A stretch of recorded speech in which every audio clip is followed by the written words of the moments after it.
ਓੰਕਾਰ ਸਤਨਾਮ ਕਰਤਾ ਪੁਰਖ ਨਿਰਭਉ ਨਿਰਵੈਰ ਅਕਾਲ ਮੂਰਤ ਅਜੂਨੀ ਸੈਭੰ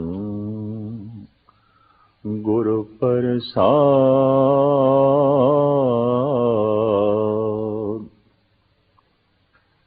घर ही में अमृत भरपूर है, मन मुखा साध न पाया। ज्यों कस्तूरी मिर्ग न जाने, भ्रम दा भरम भुलाया। ਮਨੁੱਖ ਦੇ ਪ੍ਰਾਣਾਂ ਵਿੱਚ ਜਿਹੜੀ ਪ੍ਰਬਲ ਪਿਆਸ ਹੈ ਉਹ ਜੀਵਨ ਦੀ ਹੈ, ਸਦੀਵੀ ਜੀਵਨ ਦੀ ਹੈ। ਫਿਰ ਜੀਵਨ ਤੋਂ ਬਾਅਦ ਜੀਵਨ ਲਈ ਸਾਰੀਆਂ ਲੋੜਾਂ, ਸਾਰੀਆਂ ਮੰਗਾਂ, ਲੇਕਿਨ ਪ੍ਰਬਲ ਤੇ ਪ੍ਰਥਮ ਪਿਆਸ ਜੀਵਨ ਦੀ ਹੈ। भय भी केवल मौत का ही है, और कोई भय नहीं। जिथे भी मनुख भयभीत होवे, समझ लो कुछ ना कुछ इसदे खत्म होने वाला है या खत्म होने की संभावना। भय उसे दा ही है। चाहत लालसा जीवन दी और परबल भय मौत दा। जे भारत दे सनातन चिंतन नूं वेखीए, उपनिषदां दे ऋषियां नूं वेखीए, पुराणिक प्रसंगां नूं देखीए, तो जीवन दा दाता विष्णु, मौत दे देने वाला शिव जी। ब्रह्मे ने संसार बनाया, उदा कोई मंदिर नहीं, बन गया संसार सो बन गया, जन्म हो गया सो हो गया। हुण ते लालसा जीवन दी ते भय मौत दा, तो सारे देश दे विच विष्णु दी पूजा, शिव जी दी पूजा हिंदू जगत दे विच। विष्णु नाल लक्ष्मी है, जीवन ते जीवन दियां सारियां लोड़ां दी पूर्ति। पर शिव जी दे गले विच ते फनीर नाग ने, मुर्दियां दी खोपड़ियां दी माला है। शमशान घाट दा शिव जी दा वसेवा है। मौत दा देवता शमशान नाल संबंधित है। जीवन दा देवता लक्ष्मी नाल, पदार्थां नाल संबंधित है। एक प्रतीक है। लालसा परबल जीवन दी है, भय परबल मौत दा है। जीवन दे देवते दी पूजा इस वास्ते जीवन बनिया रहे, बनिया रहे, बनिया रहे। मौत दे देवते दी पूजा इस वास्ते कि कम से कम मौत साडे घर ना आवे। एक दी पूजा इस वास्ते तू साडे घर आ, क्योंकि उस नाल लक्ष्मी है। एक दी पूजा इस वास्ते कम से कम तू साडा घर छोड़ दें, क्योंकि तेरे गले विच सप ने, मुर्दियां दी खोपड़ी है, और तेरा वसेबा शमशान दा है। बहुत सुंदर ये प्रतीक चुनिया। मनुख दी कमजोरियां नूं खूब समझिया ते नापिया गया। लालसा जीवन दी है, और भय केवल मौत दा है। मनुख कितना जीवना चाहता है, कितनी जीवन दी लालसा है। गुरु नानक देव जी महाराज ने बड़ा सुंदर चित्रण किया है। जे जुग चारे आर जा, होर दसोणी होए।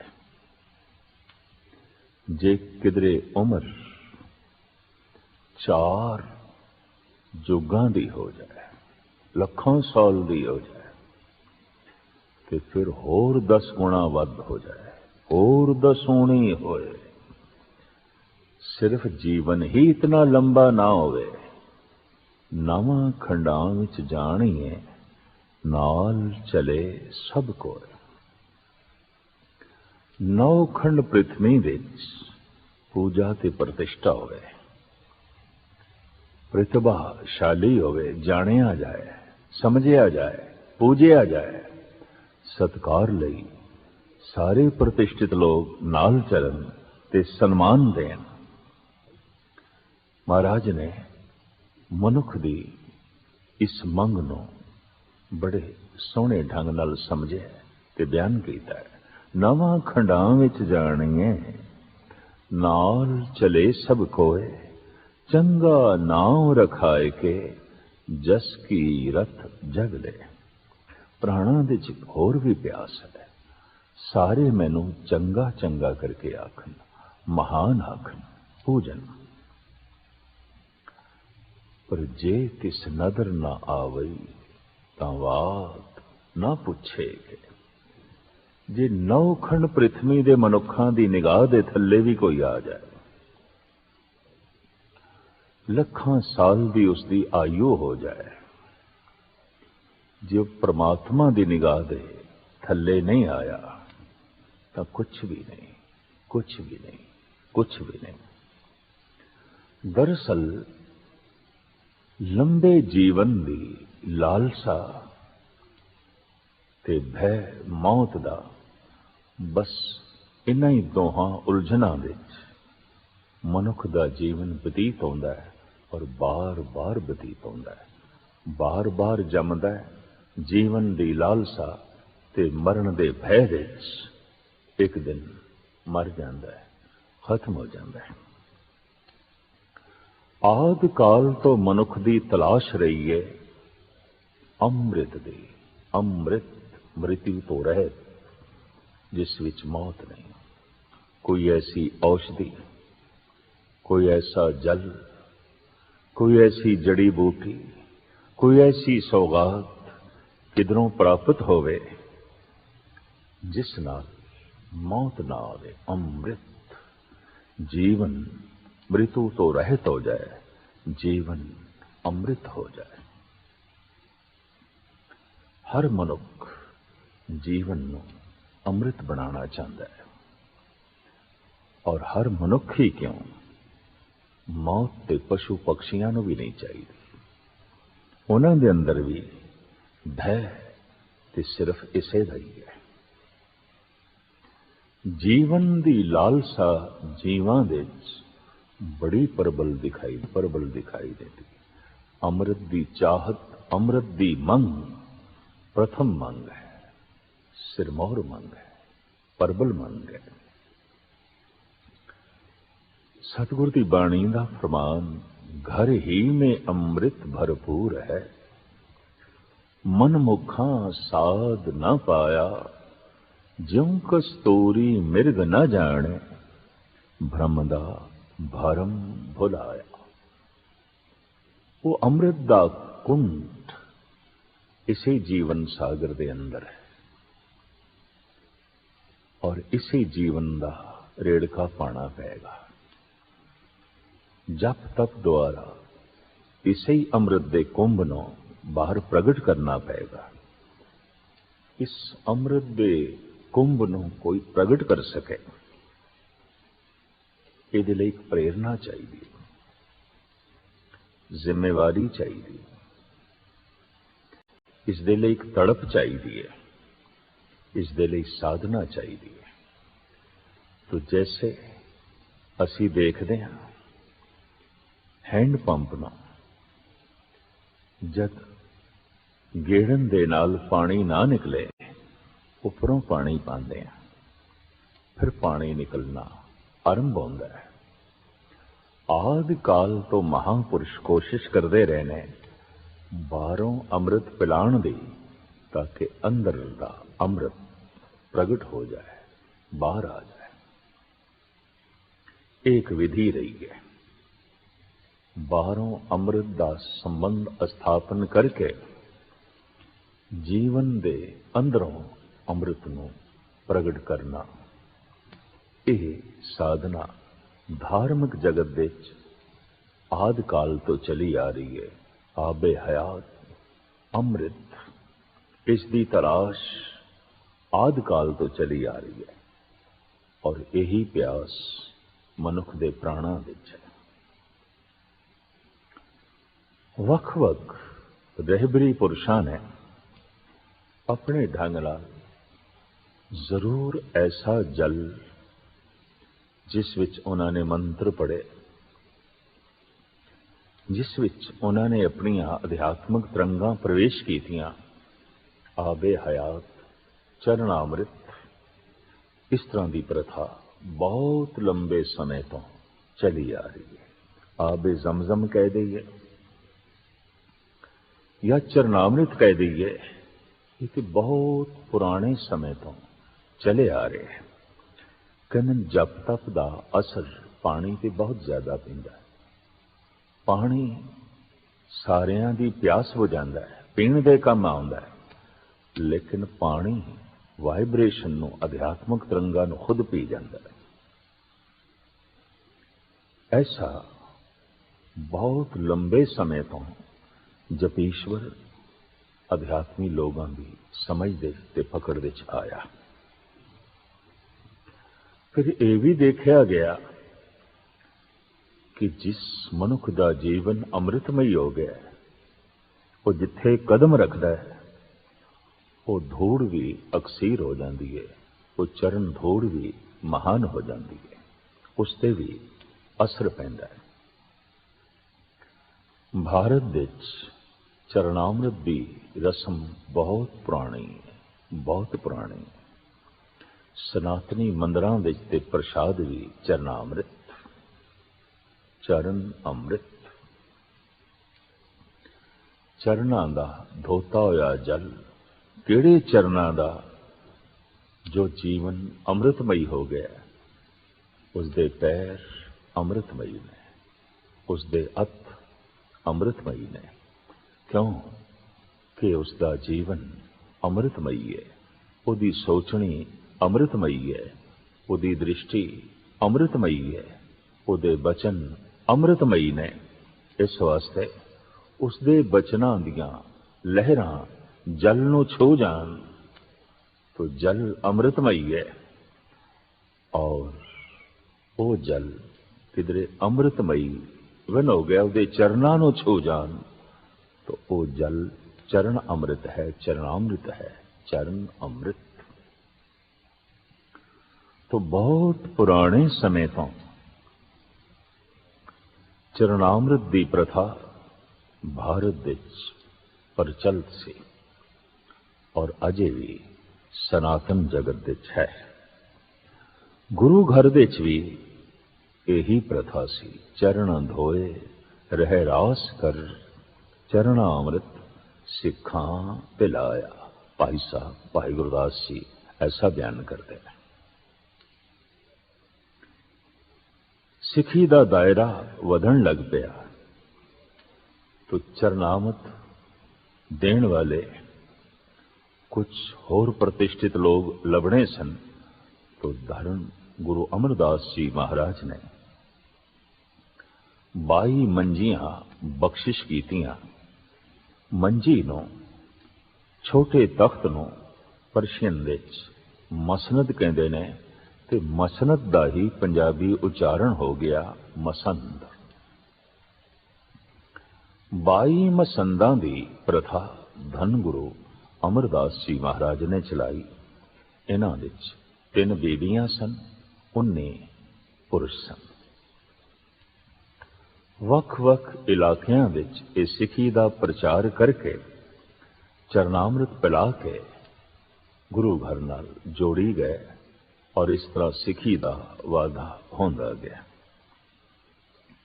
मनुख दी कमजोरी सहजे सहजे इन्हां मसंदां दा कुछ जप तप घटिया, क्योंकि बाहरों पूजा प्रतिष्ठा वधी, अंदरों जप तप घटता गया।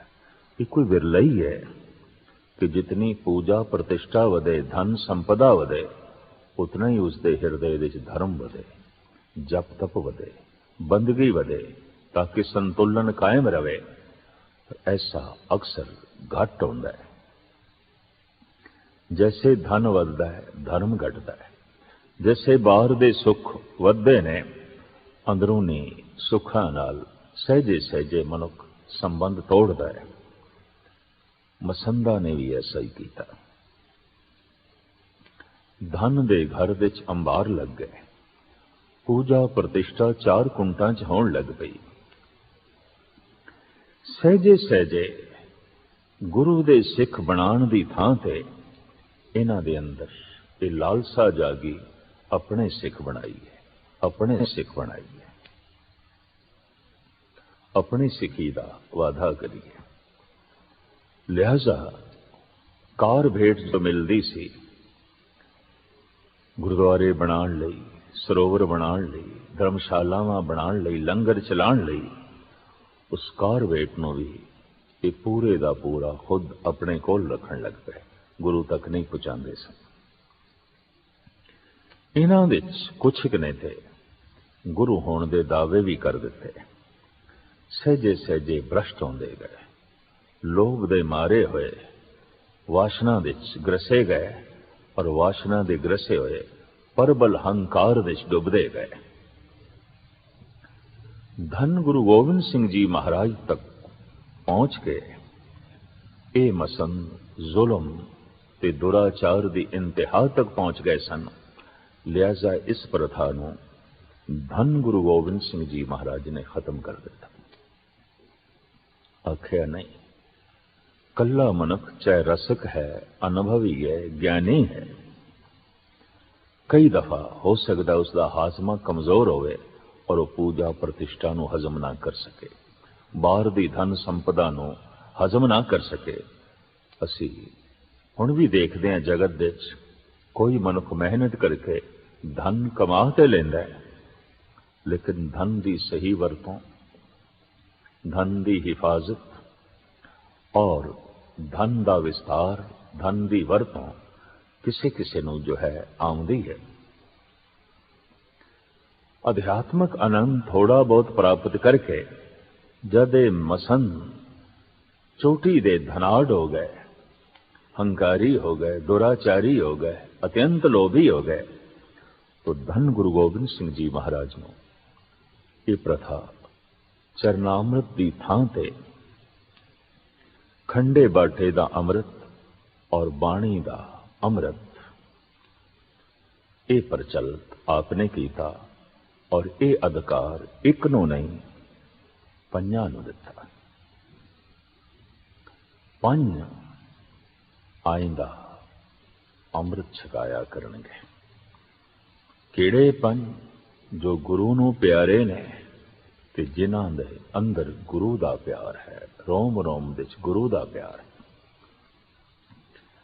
ऐसे पंज जो गुरु नूं प्यारे ने ते गुरु दा प्यार जिन्हां दे अंदर है, वो वारी वारी पंज बाणियां पढ़न। जपजी साहब, जाप साहब, सवैया, चौपई ते आनंद साहब। पंज अपनी दृष्टि नूं बाटे दे जो पानी है उस दे च रखन, ताकि हिरदे नूं जोड़ के पढ़ी हुई ये बाणी दृष्टि दे राही उस बाणी दा पानी विच प्रवेश करन, ताकि वह पानी पानी ना रहे, वो पानी अमृत बन जाए। हकीकत है हिरदे विच लोभ है, अखां दे राही प्रगट होंदा है। हिरदे विच वासना है, अखां दे राही प्रगट होंदा है। हिरदे विच परबल हंकार है, अखां राही प्रगट होंदा है। पर हिरदे विच वसी हुई बाणी होवे तो ये बाणी दा अमृत अखां दे राही बाहर प्रगट होंदा है, और उस अख नूं अगर एक टिक पानी विच रखिया जाए तो बाणी दा वो अमृत अखां दे राही पानी विच प्रवेश कर जाता है। इस तरह पंज प्यारे पंज बाणियां नूं पढ़ के अमृत नूं गुर विधि अनुसार तैयार करते हैं। ये प्रथा धन गुरु गोबिंद सिंह जी महाराज ने चलाई। विचे खंडा नाल फेरी जाना। खंडा शक्ति का प्रतीक है। जिस शक्ति तो ही सारा संसार पैदा होया। खंडा प्रथमे साज के जिन सब संसार उपाया।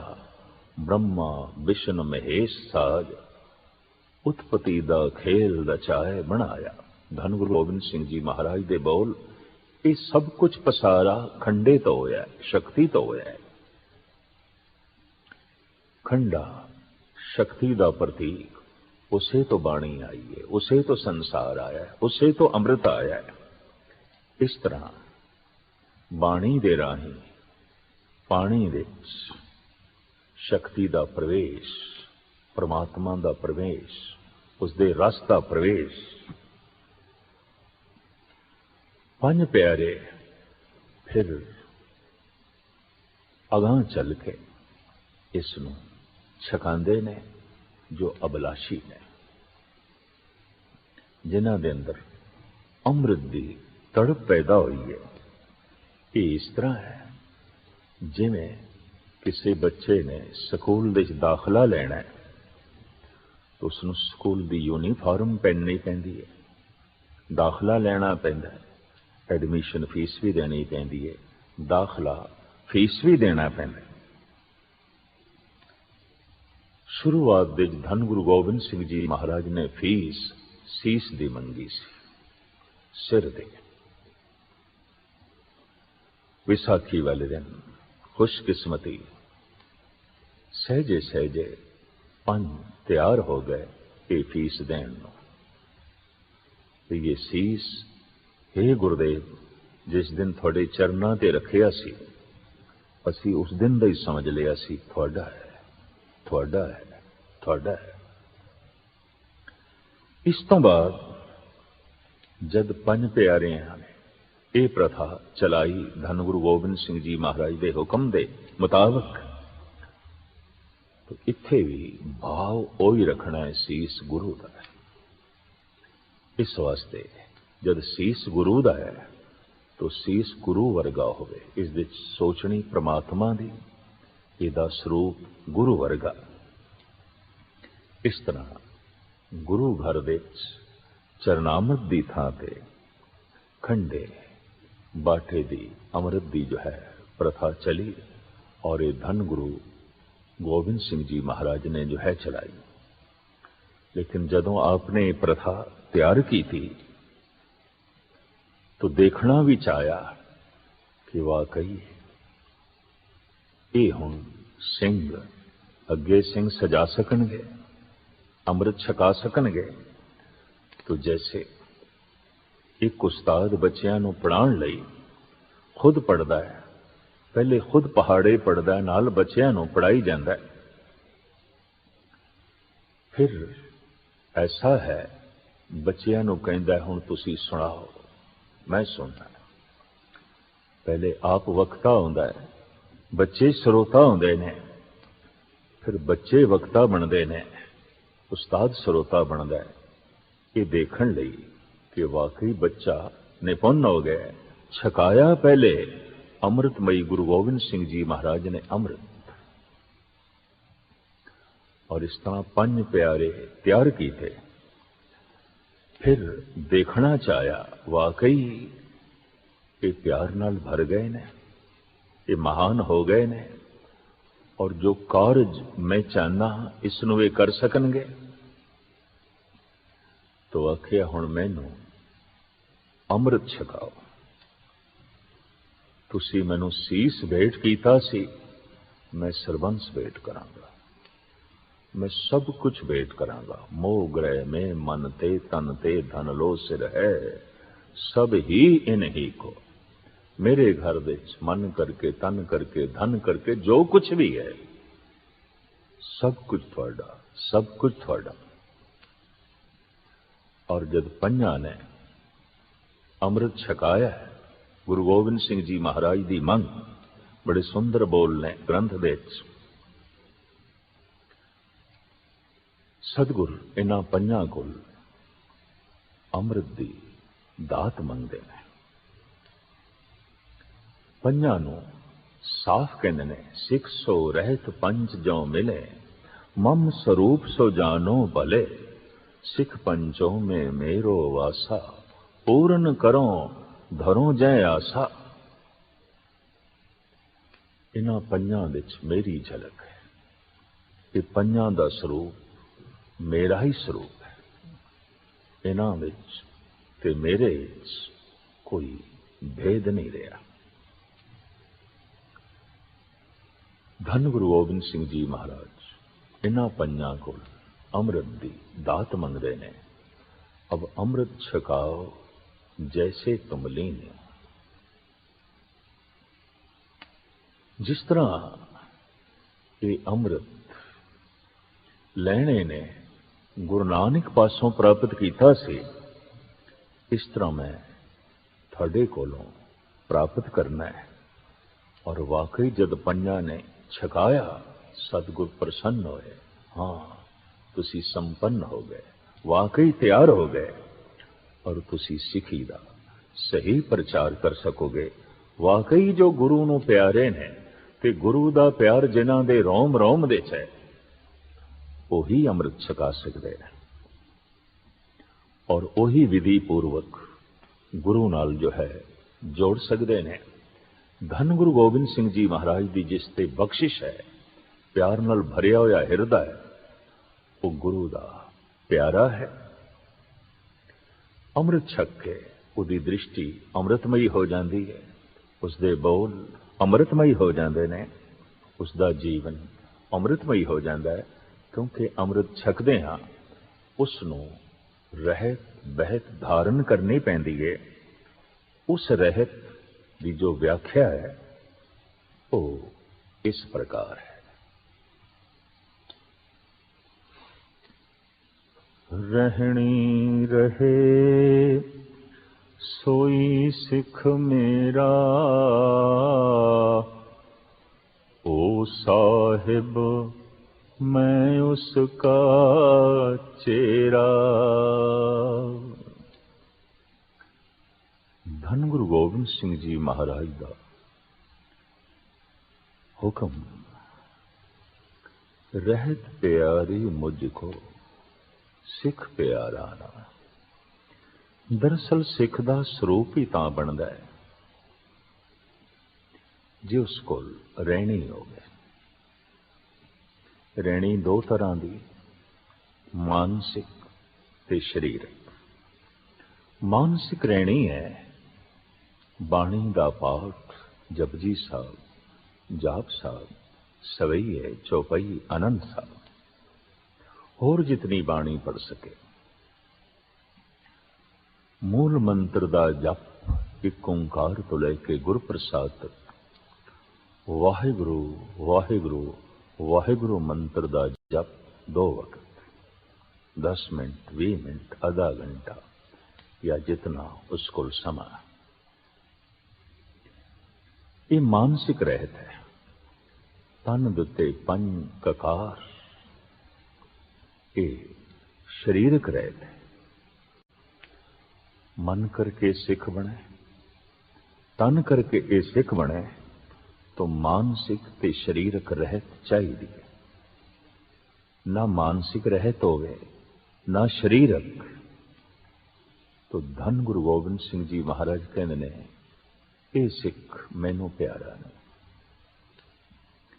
क्योंकि इसने पाहुल नहीं लई और रहनी नहीं रखी। धरे केस पाहुल बिना देखी मूरख सिख, तिसको दर्शन ना है मेरा पापी त्यागे बिख। रहतनामे इस तरह के बोलने, ज्यों काहूं पे गधा नवायो, फूल माल ताए मूंड धरायो। खोते नूं इशनान करा के उहदे गल विच फुल्लां दी माला पावे और उहदे शरीर दे उत्ते चंदन इत्यादिक लावे। ज्यों काहूं पे गधा नवायो, फूल माल ताए मूंड धरायो, तैंकी कर तांकी शोभा नाही, हासी होए होत जग माही। अगर इस तरह करके कोई खोते नूं बाजार विच ले आवे, लोकी उसनूं वडियाण नहीं लगे, बल्कि हसणगे उसते। भई लै खोते नूं इशनान करा के चंदन ला के गले विच फुल्लां दी मालां पवा के लैके आ गया। तैंकी कर तांकी शोभा नाही, हासी होए होत जग माही। ये प्रमाण किस पर थाई दिता जा रहा है? अगां फरमान करते ने, तिम कुरतियन केस रखाए, कहो कैसे ओ शोभा पाए। इसी तरह जो कुरैती है उसने केस रखे हुए ने, मानो खोते नूं इशनान कराया गया, फुल्लां दी मालां पवाई गई है, चंदन आदक लाया गया, बस खोते दा खोता है। ते हिरदे दी बनावट बनेगी बाणी नाल, मूल मंत्र दे जप नाल, गुरमंत्र दे जप नाल। उत्थे शरीर सिखी दा स्वरूप पेश करेगा इन्हां पंज ककारां नाल। कक्का के, इस दी आवाज जो पर्शियन उर्दू दे अल्फाज विच है, अल्फाबेट विच उसनूं कहंदे ने काफ। तो भाई साहब भाई नंद लाल जी फारसी दे ही आलम फाजिल गजनी तो आए, लिहाजा उन्हां दे बोल, उन्हां दी बाणी सारी दी सारी फारसी विच है। आप फरमान करदे ने, निशाने सिखी ई पंज हरफ काफ। सिखी दियां पंज निशानियां पंज काफ दे हरफां विच बंद ने। निशाने सिखी ई पंज हरफ काफ, कि हरगिज ना बाशद ई पंज माफ। इन्हां पंजां विचों एक भी निशानी नहीं। सिख हरगिज माफी दा ख्वाहिशगार नहीं बन सकता, उसनूं माफ नहीं किया जा सकता। केड़ियां पंज निशानियां? कड़ा कार दो काछ कंगा बिदा, बिना केस हेच अस्त ई जुमला निशा। कड़ा, कार दो कृपान, काच कछैरा, कंगा बिदा, बिना केस हेच अस्त ई जुमला निशा। पर केसां तो बिना बाकी चार निशानियां परवान नहीं। जैसे लाड़े तो बिना बरात नहीं शोभा पांदी, केसां तो बिना कड़ा कछैरा कंगा। कड़ा ये शोभा नहीं पांदा। इन्हां दी शोभा, कृपान दी शोभा, कड़े दी शोभा, कछैरे दी शोभा, कंगे दी शोभा केसां करके, केस मूल ने। क्योंकि राजे परीक्षित तो साडे देश विच केसां दा मुंडन आम चल पिया सी। भावें सब तो प्रथम उसने केसां दा मुंडन उन्हां ब्राह्मण, जिन्हां ब्राह्मणां ने राजे जनमेजे दी महाराणी दी हस के बेपती की थी। वो किधरे जोर दी हवा नाल नगन होई तो सारे दे सारे हस पे। जनमेजे ने इन्हां दे सिर मुन दिते, कुछ कतल कीते, बुथेरियां दे सिर मुने। इस तरह सिर नूं मुनना, मुंडन करना एक बहुत वड्डी सजा सी, बहुत वड्डी सजा। उस वक्त जनमेजे ने इस सजा ही दी। कलगीधर पिता ने सारा प्रसंग 10वें ग्रंथ विच लिखिया। प्रथम बांध के सब के मूंड मुंडाए, उनर ए डुआ सीस तांके लगाए। इन्हां ब्राह्मणां नूं बन के उन्हां दे सीस मुन दिते, मुंडन कर दिता कि उन्हां ने घोर बेअदबी की सी। फिर इन्हां नूं छोड़ दिता इतनी वड्डी सजा देके। जिन्हां नूं छोटी सजा दी उन्हां नूं तो सजाए मौत दी, पर जिन्हां नूं वड्डी सजाए दी उन्हां दा मुंडन किया, जीवदियां ही मार दिता। ये ब्राह्मण जिधर जिधर गए लोगों ने पूछा, थोड़ा जोड़ा, थोड़ा दाड़ा, थोड़े केस। तो इन्होंने ये कहा पिता गुजर गया, किसी ने कहा मां गुजर गई। हाँ, ऐसा करना पे, ये सोग धारण करना पे। अज भी बिल्कुल सफा चट मुंडन करा के कोई बाहर आ गया बाजार विच, ऐसा समझा जाता है या मां गुजर गई है या पिता गुजर गया है। ये मुंडन सोग की निशानी सी, दुख की निशानी सी, मौत का प्रतीक सी। सहजे सहजे जद अध्यात्मक जीवन रहा ना, तो मुंडन आम हो गया। जन्मेजे ने कुछ ब्राह्मणों का मुंडन किया सी, इन्हां करके इंज कह लो सारे देश का मुंडन हो गया। केस एक ऐसी सुरक्षा ने, जद कोई नाम जपदा है हिरदे की बनावट बनेगी बाणी नाल, मूल मंत्र दे जप नाल, गुरमंत्र दे जप ना हो जाए, चला ना जाए, केस मदद कर दें। केसां दे चों भी निकले ना, जल्दी ना खारज होवे, तो दस्तार मदद कर दी है। इस वास्ते बाकी पहरावा जो असी तन ते पहनते हैं समाजिक है, दस्तार धार्मिक है। सिखी ई पंज हरफ हिरदे की बनावट बनेगी बाणी नाल, मूल मंत्र दे जप नाल, गुरमंत्र दे जप नाल। उत्थे शरीर सिखी का स्वरूप पेश करेगा। इन्हां पंज ककारां जैसे असी देखते हैं, नर मुर्गा, तोता, कबूतर मदीन नालों ज्यादा खूबसूरत ने, प्रकृति ने शिंगारिया है। दाड़ा कुदरत का दिता होया एक शिंगार है। इस वास्ते आदि काल तो पुरुष की शिंगार विच रुचि नहीं रही, स्त्री की ही शिंगार विच रुचि रही, क्योंकि उसने पुरुष का मुखड़ा शिंगारिया होया वेख्या।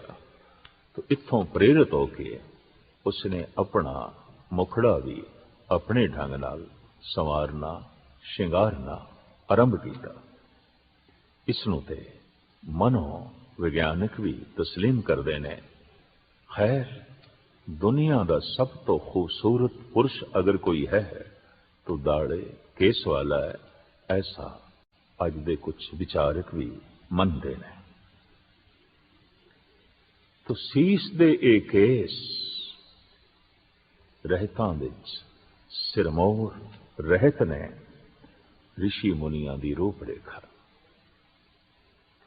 कड़ा सर्ब लो हर वक्त बदन नूं छूंदा रहे, इस नाल शरीर की अरोगता तो रहिंदी है, लेकिन खला विच जो अनंत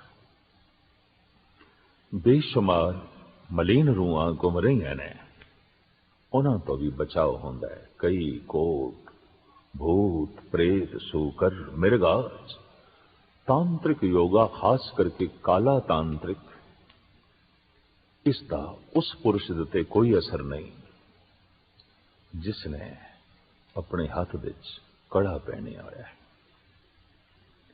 अज ते असीं देखते हैं अनुमति भी है, अपने छोटे छोटे बच्चों को कड़ा पहनाते हैं ताकि किसी तंत्र विधि का या किसी रूह का परछावा इन्हां ते ना पवे।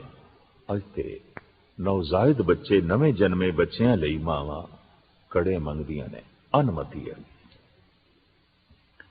ऐसा दिखाई दे रहा है कि सहजे सहजे शायद सारी दुनिया इस कड़े नूं धारण कर लवे। कड़ा दाएं हथ विच पाया जाता है। किसी भी काम नूं करन लगिया दाया हथ अगे आउंदा है। एक कड़ा प्रतीक है, तू गुरु दा सिख है और तेरे हाथ विच गुरु दी दित्ती हुई ये निशानी है। इस वास्ते तेरे हथ कदी गलत काम नूं नहीं पैने चाहिए। तो अमृत पीता है, अमृत छकिया है, लिहाजा तेरे इस हाथ विच शराब की बोतल ना हो, तेरे हथ किसी ते जबर ना करन, तेरे हथ किसी का हक ना खोवन। तो गुरु की निशानी हाथ विच पहनी हुई है। कछहरा एक ऐसा पड़दा और इसका इतना मनोविज्ञानक मन ते असर है कि सहजे सहजे अज ते सारी दुनिया ने धारण कर लिया है। भावें वो रूप ना होवे जो कलगीधर ने सानों दिता है, पर कुछ ना कुछ शहरे दी बनावट जैसा ही कछहरा सारी दुनिया ने अज धारण कर लिया है और इसनों शरीर दी और मन दी एक खास लोड़ समझ लिया गया। कंगा केसां दी सफाई लई ते है, लेकिन इस दे नाल जप तप करन तो बाद जो थोड़ी जियां दिमागी थकावट या शरीरक थकावट हो सकती है, इस कंगे दे बार बार सिर ते फेरन नाल मस्तक हौला हो जाता है और थकावट दूर हो जाती है और नाले केस समर जाते। किरपान ठीक है, अज हाइड्रोजन बम तो भी मनुख अगे लंघ गए और कुछ तर्कशील ऐसा कहते हैं कि इस एटम बम हाइड्रोजन बम के जमाने ये निक्की जी किरपान की मैंने रख दी है जो सिख जगत ने पहनी हुई है, जो कलगीधर ने दी है और पहनना लाजमी करार देता है। दरअसल ये किरपान एक प्रतीक है, मन दे ते इसदा असर है कि तू केवल संत नहीं सिपाही भी है। केस संत दा स्वरूप पेश करते ने, किरपान सिपाही दा रूप पेश करती है। इस तरह धन गुरु गोबिंद सिंह जी महाराज ने मनुख नूं संत सिपाही बनाया। गुरु नानक देव जी महाराज तो लेके धन गुरु तेग बहादुर साहब जी महाराज तक यतनशील रहे मनुख नूं संत बनाने दे। इसे संत नूं धन गुरु गोबिंद सिंह जी महाराज ने सिपाही बनाया। जद कोई संत सिपाही बनता है, उसके हथों मजलूम की रक्षा होती है, मुल्क की तामीर होती है, कमजोरां की उसारी होती है। और जद कोई केवल सिपाही है, संत नहीं, उसके हथ मजलूमां की गर्दन कटते हैं। चीन के एक प्रसिद्ध संत ने कहा है, सिपाही दे सैनिक दे जिथे पैर जम जाते ने टिक जाते ने, जमीन उत्थे उजड़ जांदियां ने, बर्बाद हो जांदियां ने। सिपाही दे कदम बर्बादियां नूं जन्म देंदे ने बर्बादियां। अगर सिपाही संत पहले है तो उहदे कदमां नाल तामीर होंदी है मनुखता दी, उहदे कदमां नाल धरती जरखैज होंदी है। ठीक आख्या चीनी संत कन्फ्यूशस ने कि जिथे रुक जाते ने सैनिक दे पैर, सिपाही दे पैर, उत्थे कंडे ही कंडे रह जाते हैं, उजाड़ ही उजाड़ रह जाता है, बर्बादियां ही बर्बादियां जन्म लैंदियां ने। पर जिथे वो सिपाही जो संत पहले है, उहदे कदमां दे राही तामीर होंदी है, उहदे हत्थां दे राही उसारी होंदी है और धरती हरी भरी होंदी है। मनुख नूं इंसाफ मिलता है, कमजोर दी रक्षा होंदी है और जालिम दे पैर रुकते हैं। तो इस तरह धन गुरु गोबिंद सिंह जी महाराज ने संत नूं सिपाही बनाया और सिपाही दा प्रतीक है शस्त्र। तो शस्त्र पहना दिता। किरपान इस वास्ते पहननी है कि इस छोटी जी किरपान नाल कोई मैदानी जंग दे लड़ना नहीं, पर यह छोटी जी किरपान एहसास करांदी रहे कि असी सिपाही हां और इस तरह का अंदर वीर रस बनिया रहे, तो फिर मनुख अपनी भी रक्षा कर सकता है, कौम की भी रक्षा कर सकता है, देश की भी रक्षा कर सकता है और किसी तरह का भी कोई हथियार होवे उस नाल रक्षा करेगा। लेकिन सिपाही होने का भाव ते बनिया रहे, अंदर वीर रस ते बनिया रहे, वो ते तां ही हो सकता है कि हर वक्त मनुख ने कोई शस्त्र पहने होवे। तो इस तरह किरपान पहनण दी, धारण करन दी सानू ताकीद की गई। भाई साहब भाई नंद लाल कहने निशान है सीखी ई पंज हरफ काफ कि हरगिज ना बाशद ई पंज माफ कड़ाकार दो काच कंगा बिदा बिना केस हेच अस्त ई जुमला निशान। अज दे साइंस युग दे विज्ञानक युग दे तरक खड़ी होंदी है कि नाखून कटते हो ये भी प्राकृतिक ने ते की होया अगर केस कटे जा रहे हैं, की होया अगर केसां दा मुंडन है। आखिर नाखूनां दा भी तो मुंडन करदे ही है। नाखूनां दा वो हिस्सा कटिया जाता है जो मुर्दा ने मर चुके ने। जिवें घर विच गया चलाना कर गया तो मुर्दे नूं घर दे च नहीं रखते,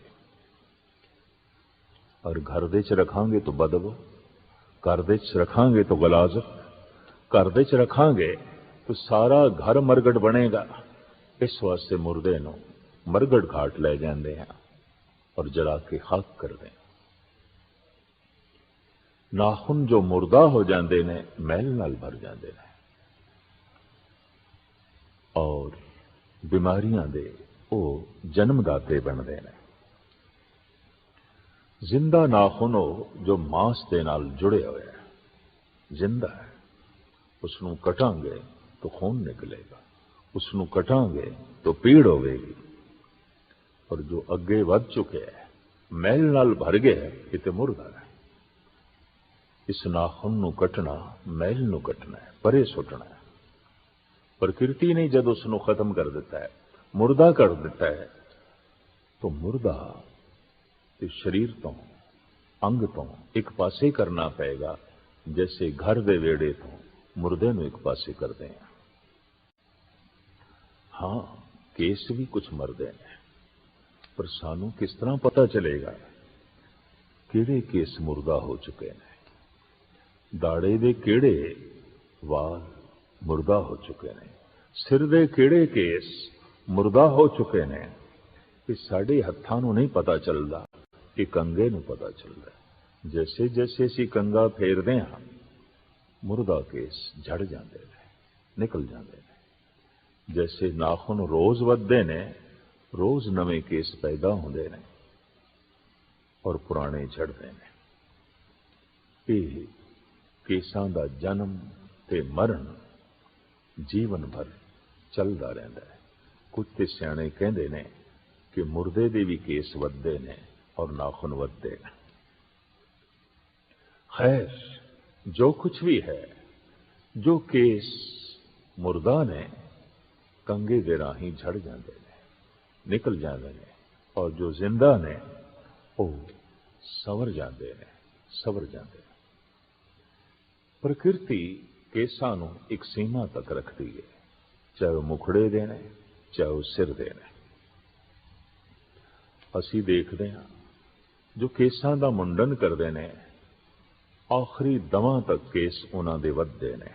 दाड़ा मुनिया चौथे पंजवें दिन फिर दाड़ा आ गया, फिर मुनिया चौथे पंजवें दिन फिर आ गया। लेकिन इस मुंडन नूं कोई छोड़ देवे तो दाढ़ी एक सीमा ते आके रुक जाती है और जीवन भर उत्थे ही जो है रुकी रहिंदी है, उस तो अगे जो है नहीं जाती। केस भावें नवे जन्म दे रहिंदे ने, मुर्दा झड़दे रहिंदे ने, लेकिन लंबाई एक सीमा तक ही आखिरी दमा तक जो है रहिंदी है। प्रकृति ने इस तरह नाप तोल के हर एक नूं जो है केस दिते हुए ने।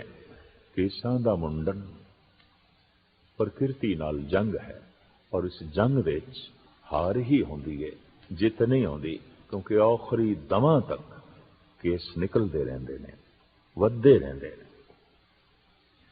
जैसे जैसे सिर विच आत्म ज्योति खत्म होंदी गई, नाम अभ्यास खत्म होंदा गया, केसां दी कदर भी घटदी गई। अज भी असीं देखदे हां कि रामलीला विच राम पेश करना है, स्टेज ते विश्वामित्र नूं पेश करना है, विशिष्ट जी नूं पेश करना है, तो जूड़े भी चाहिए ने, दाड़ियां भी चाहिए ने, और अक्सर बाजार तो नकली जूड़े नकली दाड़ियां खरीद के लियाईਆਂ ਜਾਂਦੀਆਂ ਨੇ। ਅਸੀਂ ਇਸ ਗੱਲ ਦਾ ਮਾਣ ਕਰ ਸਕਦੇ ਹਾਂ कि साडे सिर ते जूड़ा असली है राम वर्गा, साडे मुखड़े ते दाड़ा असली है विश्वामित्र जैसा, विशिष्ट जैसा, अवतारां दा स्वरूप, ऋषि मुनियां दा स्वरूप धन गुरु गोबिंद सिंह जी महाराज ने, धन गुरु नानक देव जी महाराज ने साडी झोली दे च पाया है। हाँ, जद कोई ऋषि होण तो मुनि होण तो संत होण तो थले जांदा है, मनुखता तो थले गिरदा है, तो जब थले ही गिर गए तो फिर हुण केसां दी लोड़ भी नहीं। अज सारी दुनिया विच केसां दा मुंडन है।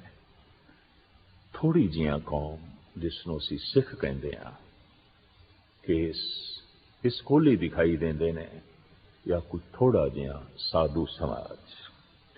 वैसे बगौर मुताला करिए मोहम्मद साहब केसाधारी सन, हजरत ईसा केसाधारी सन, और इसे तरीके नाल भारत के तमाम ऋषि मुनि अवतारी पुरुष केसाधारी सन।